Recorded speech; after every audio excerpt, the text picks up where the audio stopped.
శర్మ గారికి అన్నగా, రాజశేఖర రెడ్డి గారు కాలం చేసిన తర్వాత ఒక రకంగా పార్టీ నాయకత్వ బాధ్యతలు, రాజకీయంగా కుటుంబ వారసత్వం ఇవన్నీ తీసుకున్న వ్యక్తిగా పెద్దగా వ్యవహరించాల్సిన ఆయన శర్మ గారి పట్ల గద్దగా వ్యవహరించారు.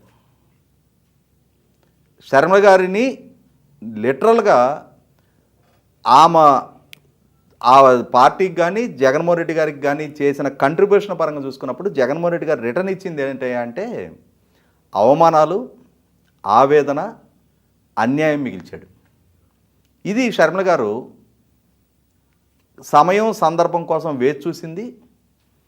ఎట్లయితే యువరాజ్ సింగ్ స్టోట్ బ్రాడ్కి తన బ్యాట్తో సమాధానం చెప్పాడో, ఒకనాడు తన పోరాట పటిమతోటి తనకి వచ్చి రాని భాష ఒక రకంగా శర్మ గారు పాదయాత్ర మొదలుపెట్టిన రోజు